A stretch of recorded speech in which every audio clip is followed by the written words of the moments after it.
Hello viewers, আসসালামু আলাইকুম। আমি Nusrat Jahan. Welcome back to my channel.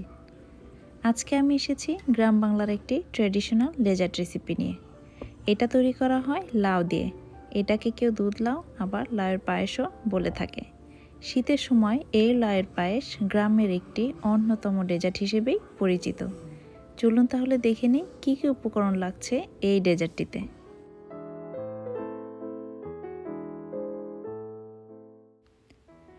এই লাউয়ের পায়েসটি তৈরি করতে প্রথমে আমাদের লাগবে একটি লাউ। লাউটা যথাসম্ভব জালি লাউ হলে অনেক ভালো। ভেতরে যদি সিড হয়ে যায় টকটক লাগবে, খেতে ভালো লাগবে না। লাগবে 1 লিটার দুধ, চিনি পরিমাণ মতো, গুঁড়ো দুধ 1 টেবিল চামচ, 1 টেবিল চামচ চাল ভিজিয়ে রেখে গুঁড়ো করে নিতে হবে। লাগবে এলাচ, দারচিনি, লবণ 1 চিমটি, কেউ চাইলে নাও দিতে পারেন, অপশনাল, বাদাম কিশমিশ গার্নিশের জন্য।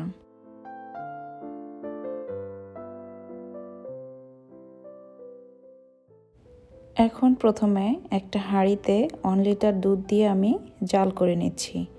এই দুধটা একটু টাইম নিয়ে জাল করে হাফ করে নিতে হবে।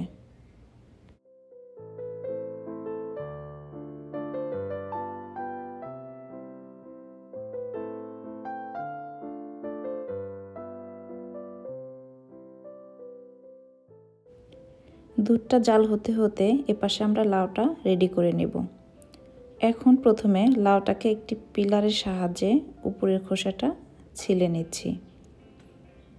এরপর এটাকে সবজি কুড়ুনি দিয়ে ঝুরি করে কেটে নিতে হবে।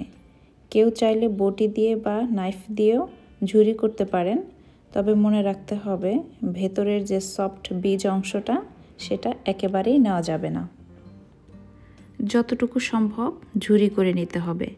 যত ঝুরি করে কাটা যাবে তত দুধ লাউয়ের স্বাদটাও ভালো হবে, দেখতেও ভালো লাগবে। আমি আজকে এই গ্রেটারটা ইউজ করছি। এটার যে বড় অংশটা এটা ইউজ করব, নিচে যে ছোট অংশটা ওটা বেশি ঝুরি হয়ে যাবে। সো একটু টেনে টেনে ঝুরি করলে দেখতে এরকম সেমাইয়ের মতো লাগবে আর দেখতেও ভালো লাগবে। সো আমি আজকে এভাবেই ঝুরি করে নিচ্ছি।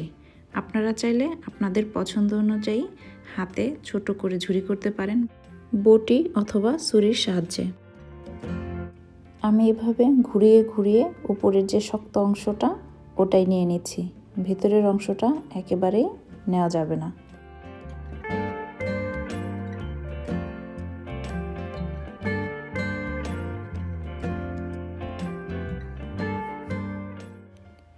লাউটা ঝুরি করা হয়েছে।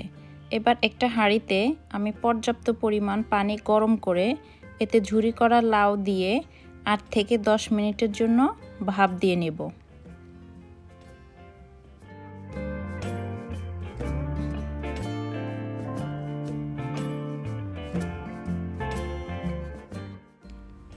আট 10 মিনিট হয়ে গিয়েছে। এখন এটাকে আমি পানি ঝরিয়ে নেব। এবার একটি ঝাঁঝরির উপর চিজ ক্লথ দিয়ে পানিটা ঝরিয়ে নিতে হবে। কারো কাছে যদি চিজ ক্লথ না থাকে সেক্ষেত্রে পাতলা যে কোনো কাপড় দিয়ে নিলেই হবে। এরপর এটা হালকা ঠান্ডা করে হাত দিয়ে একটু চেপে পানি ফেলে দিতে হবে। তাহলে লাউয়ে আর কোনো পানি থাকবে না, আর রান্নার সময় লাউ থেকে যে এক্সট্রা পানি বের হয় সেটাও আর বের হবে না, আর তখনই দুধ লাউটার টেস্ট অনেকটা বেড়ে যাবে। সেদ্ধ করে পানি চিপে ফেলে দেওয়ার পর আমার টোটাল 1 কাপ হয়েছে। এবার চুলায় একটা সসপ্যান গরম করে এর মধ্যে আমি 1 টেবিল চামচ ঘি দিয়ে দিচ্ছি। আপনারা চাইলে বাটার বা তেলও দিয়ে করতে পারেন, কিন্তু দুধ লাউটা ঘি দিয়ে করলেই আসল টেস্টটা পাওয়া যায়। এবার এই ঘিয়ের মধ্যে আমি ভাপিয়ে রাখা সেই লাউ দিয়ে 7-8 মিনিটের জন্য ভুনে নিচ্ছি। আপনারা চাইলে এলাচ দারচিনিটাও এর সঙ্গে দিয়ে দিতে পারেন। আমি দিচ্ছি না, কারণ আমি অলরেডি দুধের সঙ্গে এলাচ দারচিনি দিয়ে দুধটা জাল করে রেখেছি। খুব বেশি ভুনা যাবে না। খেয়াল রাখতে হবে লাউয়ের যে সবুজ কালারটা সেটা যেন চেঞ্জ না হয়।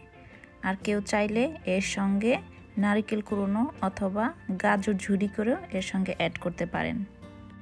আর লাউটা ভাপিয়ে নেওয়ার ফলে লাউয়ের যে এক্সট্রা গন্ধ থাকে সেই গন্ধটাও আর থাকবে না।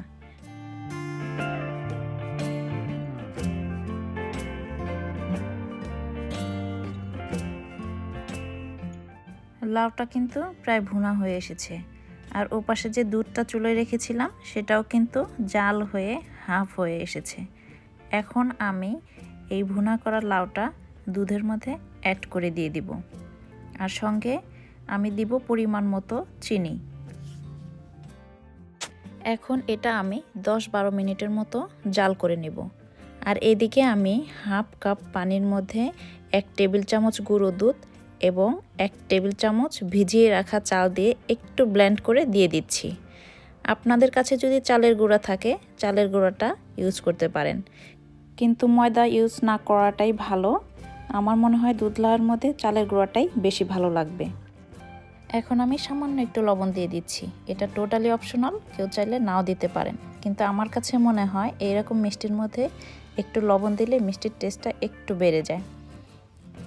আর এর মধ্যে দিয়ে দিচ্ছি আমি চিনি আমি অল্প অল্প করে দিয়ে দিচ্ছি।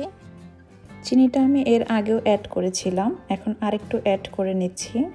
আমার টোটাল হাফ কাপ চিনি লেগেছে। আমি যেহেতু বেশি মিষ্টি চাচ্ছি না, তাই আমি হাফ কাপ চিনি অ্যাড করেছি। আপনারা যদি কেউ বেশি চিনি খেতে বা বেশি মিষ্টি খেতে পছন্দ করেন, তাহলে আপনারা আপনাদের পছন্দ মতো চিনিটা অ্যাড করে নেবেন। এখন আমি আর 2-3 মিনিট জাল করে নেব।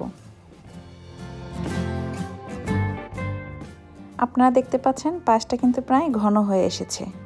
এর থেকে বেশি জাল দেওয়া যাবে না, তাহলে ঠান্ডা হলে আরও বেশি জমে যাবে। এখন আমি চুলাটা বন্ধ করে ঠান্ডা করে নামিয়ে পরিবেশন করে দেখাচ্ছি।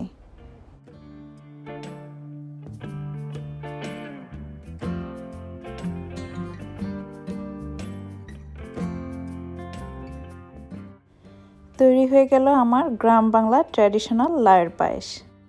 আজ তাহলে এ পর্যন্তই। আমার এই রেসিপিটি যদি আপনাদের ভালো লাগে তাহলে অবশ্যই লাইক, শেয়ার এবং আমার ইউটিউব চ্যানেলটিকে সাবস্ক্রাইব করতে একদম ভুল করবেন না। খুব তাড়াতাড়ি দেখা হবে অন্য কোনো রেসিপি বা ভিডিও ব্লগ নিয়ে।